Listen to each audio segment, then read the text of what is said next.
Hi everybody, welcome back to the channel. Today we're going to be taking a look at the NECA Ultimate Predator Badlands Ultimate Deck in his Bone Bison Armor.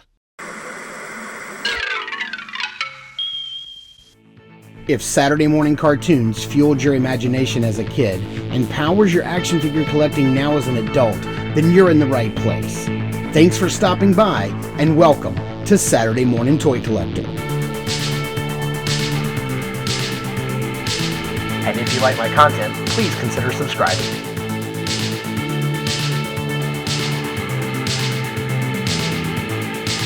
For more than 2 years now, Articulated Empire has become your trusted online retailer.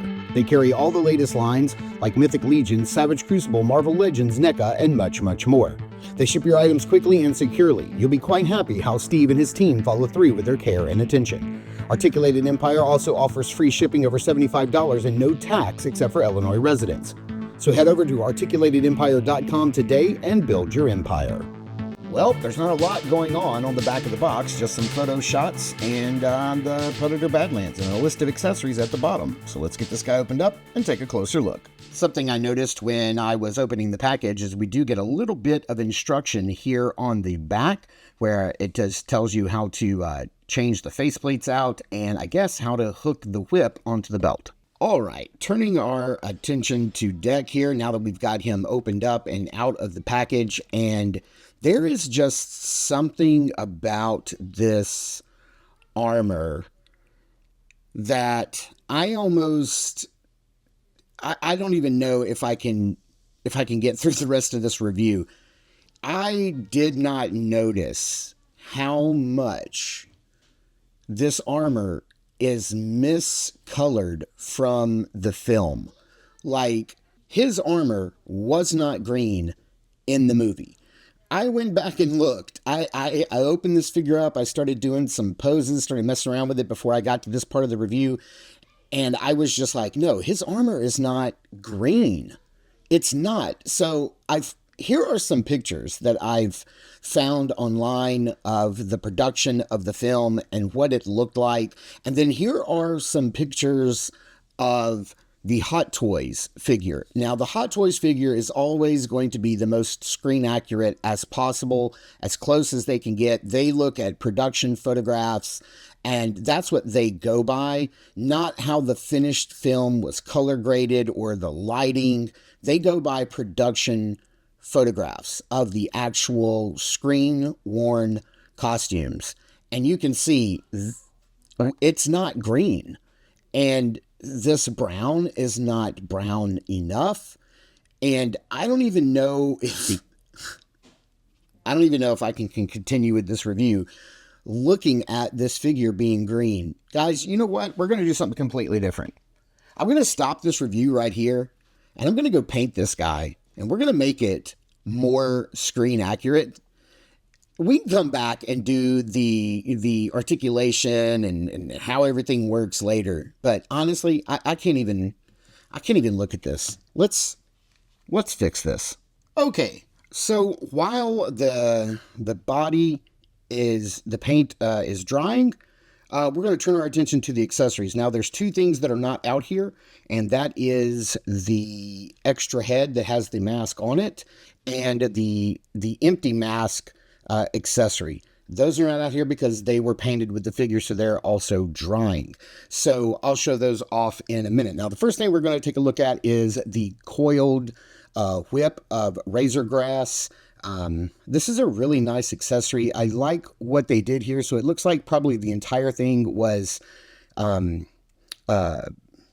cast in like this sort of not really opaque white translucent plastic, and then they painted the brown and the bone for the vines and the bone for the handle. Now you'll notice that there is a little tiny hole right there. You get a little baggy.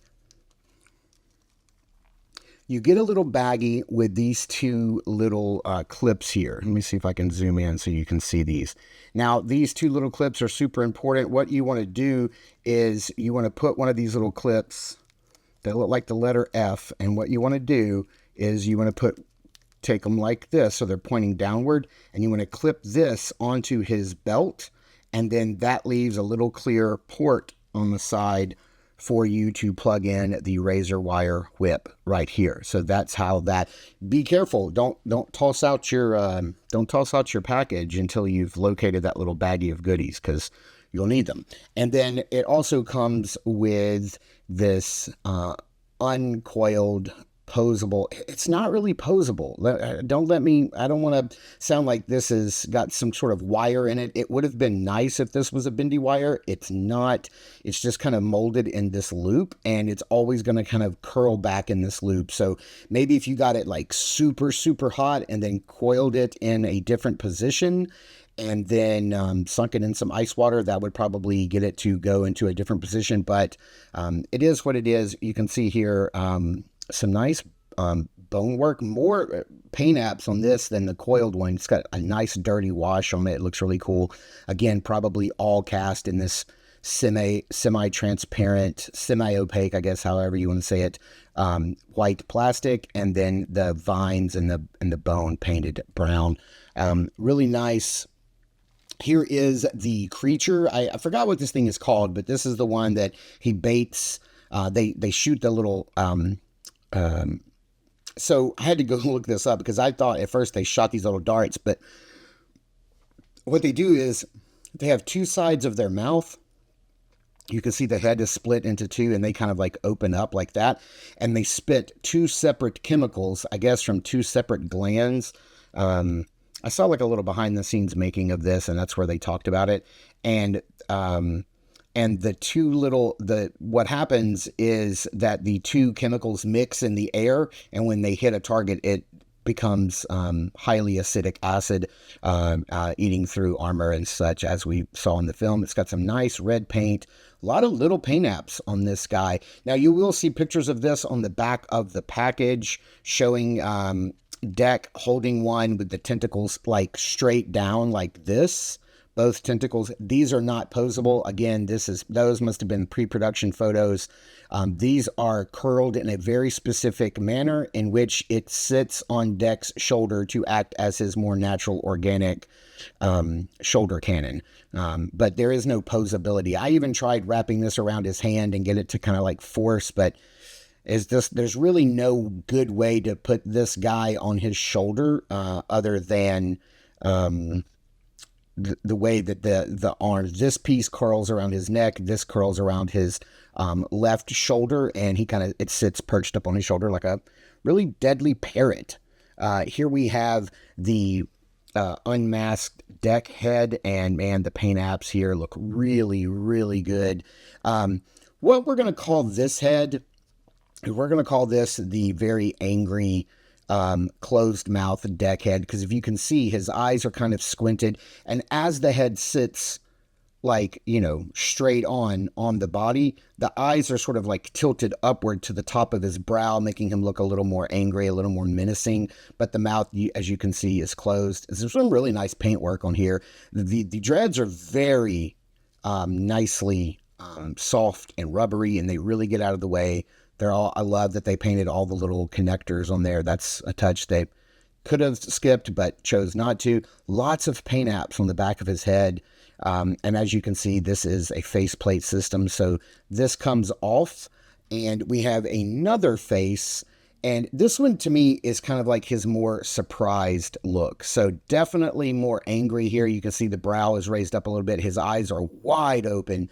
But the mouth is kind of like slightly open. You would be like forgiven if you thought at first blush these were identical. They are very similar, but there is a nice distinction between the two if you look. There are several times within the film when Deck is surprised by what he is seeing in front of him, and this is a really nice look if you want to add that to your shelf. And then finally, the one I think we're all here for is the open mouth, like full on predator. And Deck, if you kind of looked in the movie, his lower left mandible and his lower right mandible were like sort of like different links, and you can kind of see that here. One is kind of pulled in tighter than the other. On the other face, both face plates have that. feature that little detail, and you can definitely see it right here. Another small little detail from the film that they did pick up. Man, this just looks great. Super, super deluxe angry. Yeah, this is why we're all here. Now, let's talk about these hands a little bit, because these hands are kind of bizarre.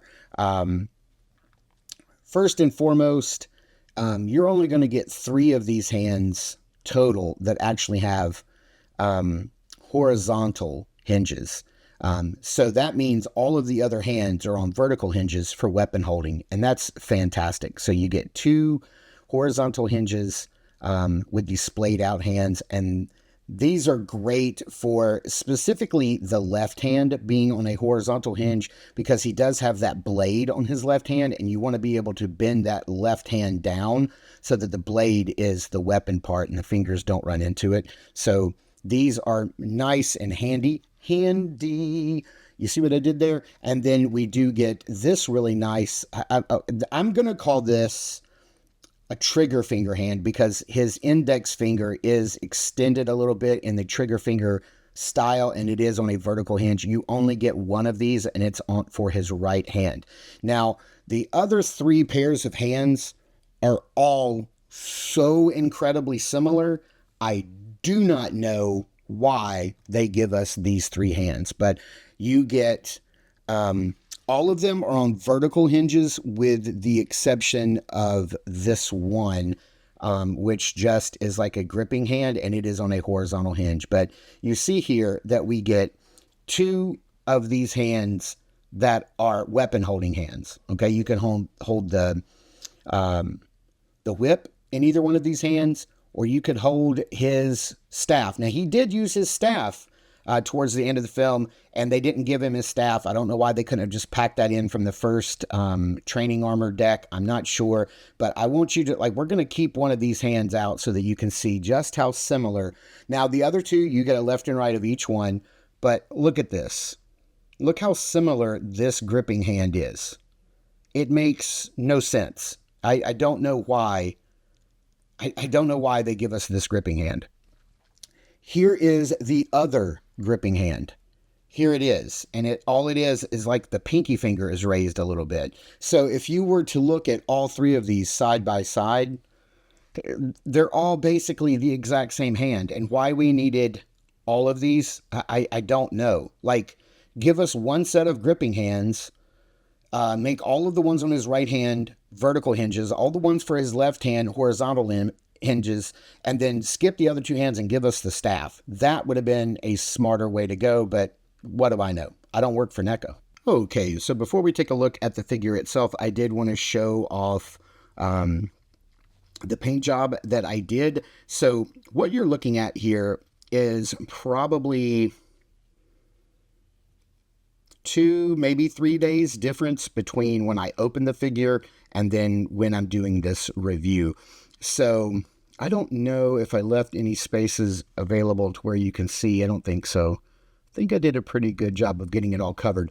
But where this used to be green, it now is more of a gunmetal color, because again, after looking at the production photos and how this thing was filmed, regardless of the lighting conditions and the color grading that they do on a finished film and how it shows in the theater, from the actual screen used prop, the mask appears to be more of a dark gray with some translucent blue. So what I did is, this is a gunmetal. I did 1 coat of gunmetal, and then I did a watered down translucent metallic blue light wash on both of these. And so if the light catches it in just a certain way, it'll have a little bit of a sheen of blue to it. Definitely not green. And on top of that, it has 2 coats of a matte finish clear coat sprayed on top. And you have to let those dry 24 hours between each coat. And then, since this will never be put on his face, I went ahead and painted the inside. If this was a mask that I was actually going to put on a person's, like a toy's face, I would never paint the inside, because I don't want to worry about paint rub getting on the actual figure. But since he'll never wear this, it's only going to be like in his hand or being held or whatever, then I went ahead and painted the inside, whereas this mask is not. You can see, though, this is actually kind of weird, but you can see that this face mask is just a faceplate on that same exact head, and then they went ahead and glued these pieces on because this back strap is actually removable. You can pull this back strap off, and as you can see, it is the same head with the same faceplate. So if you were to unglue this piece right here, you could actually remove this, but there's really no reason to do so because the hair is exactly the same. So if the hair had been, if the braids had been like swept out to the side, sculpted to like sweep to one side, then I would be more apt to like remove this and make it to where you could interchange either head with the masks. But as it is, only this face will ever have the mask on it, so I went ahead and did that. So I like this so much better. To my eye, this looks more accurate than what NECA shipped. Okay, so here is Deck in his Bone Bison armor now that I have finished painting it. And like I said with the helmets, this is about 3 days between when I started the video and then today when I'm actually doing the rest of the review. It has got some gunmetal, and then like a light metallic blue sparkle kind of lightly washed over the top, and then 2 coats of clear coat sealer, Mr. Clear Super Matte, Mr. Super Clear Matte, Mr. Matte Super Clear. I don't know how to say it, but I get it off Amazon. It's about $17 a can, and it works like a charm. So just going over this figure, let's just pretend that NECA actually did their homework and this is what they shipped us. Let's not focus on the color right now. Let's just focus on what they delivered. And the sculpt, I think, is great. It does have some problem areas, mainly these knees, but also the fact that I believe that his neck should be a little higher. His head should sit a little higher. Right now it's sitting a little too low. That's easily fixed with some 3D printed neck pegs. We could fix that problem, but the sculpt is great. I literally have been in and all around these areas with microscopic glasses that I use when I paint because my eyes are terrible. So I can get in here and paint these edges, and literally, even though their paint was really sloppy, there are individual hairs like literally sculpted over top of the bone bison. So little individual tufts like right here you can see. And I just think that the sculpt is great. It's really, really good. Even this right here, if you can see, like even now to my eye on this video and in the promo shots, I thought this was soft goods because it has this beautiful texture to it that I really hope you're able to see, that makes it look like soft goods. Which is pretty fantastic. So the sculpt is there. It's just that the paint is off.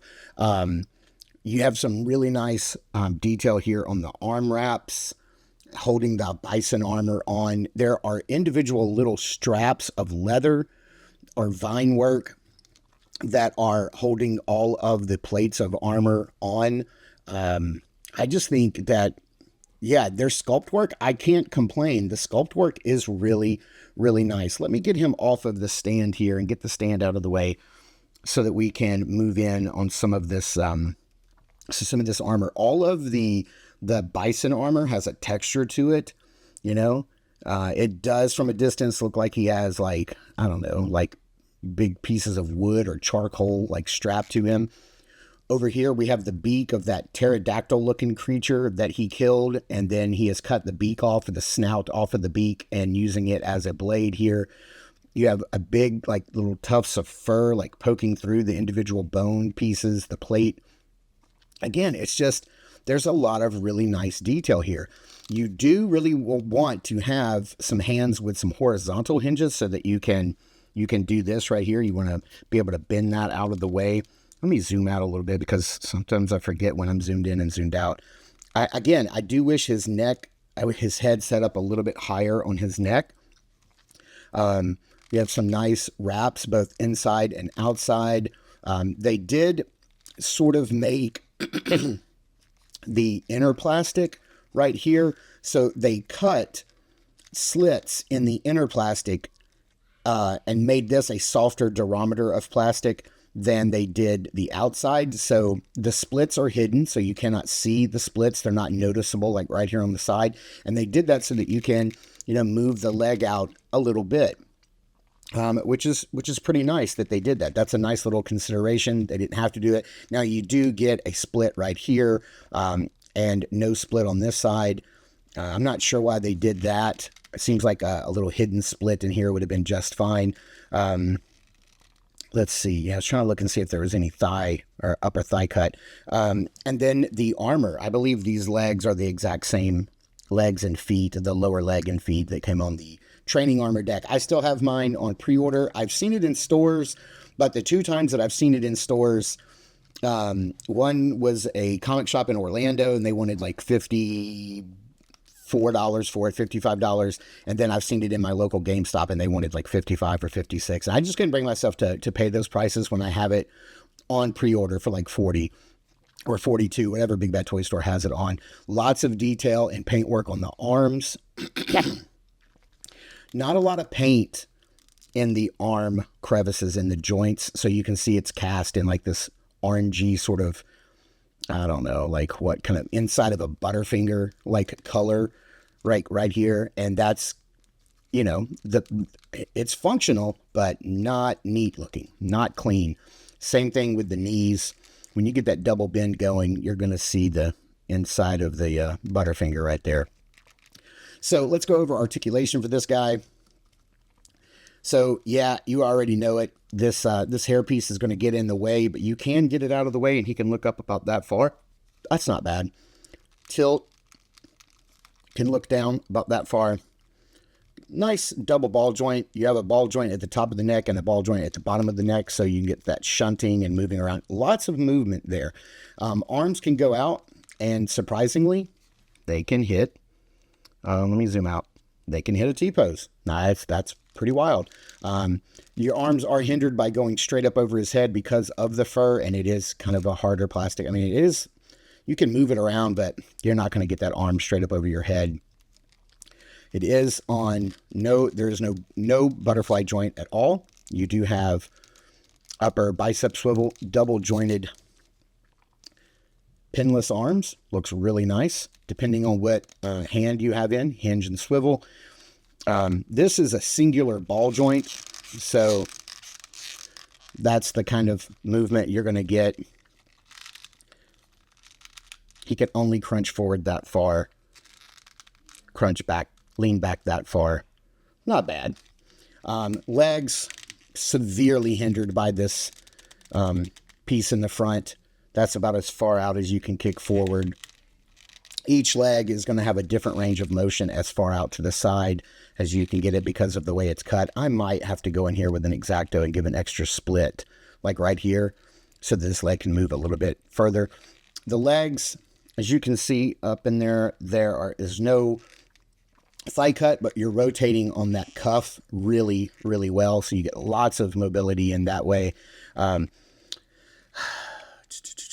Look at this. We've got bottom pins. I don't know. We have no top pins, but we have bottom pins. But it is double jointed. You can go back about that far. No boot swivel. And then hinge and rocker down below. So we've already kind of looked at all the hands. Let's talk about how the whip connects. I did want to show that. I'm glad that NECA give us 2 of these, because I swear to God, if you drop this one time, it's gone. But hopefully you can see here. Let me zoom in a little bit. You just put this right here. Honestly, they didn't have to try this hard. I would have been just fine if there was already a plug here on the side of this, just sculpted. It doesn't bother me. But they went the extra step. They made something that's removable, so you can clean that look up if you do not want to have the whip. And am I not lining it up right? There we go.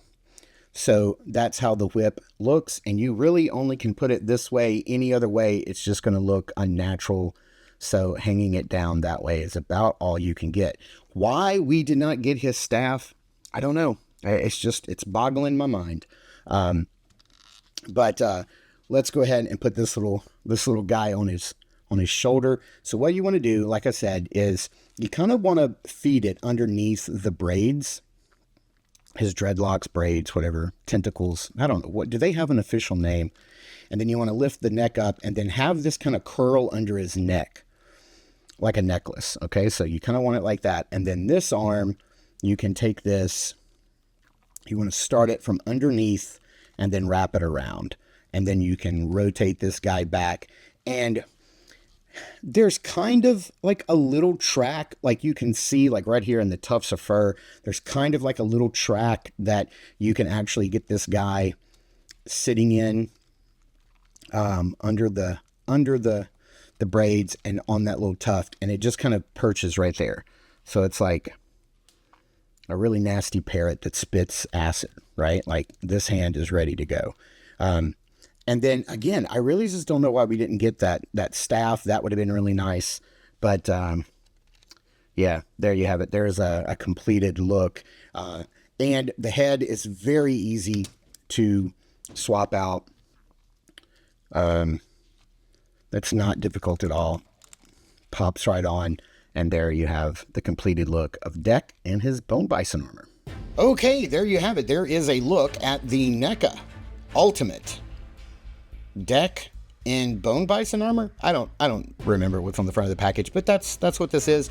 Man, I wish I would have gotten this guy after the training armor version, because I kind of feel like, you know, that's how they appear chronologically in the film, and I would have liked to have them like that in my collection. But I have the other one coming with Thea and Bud, and you know, I love this movie. I have a very fond memory of going to see this movie with my wife in New York in our very first ever attendance at a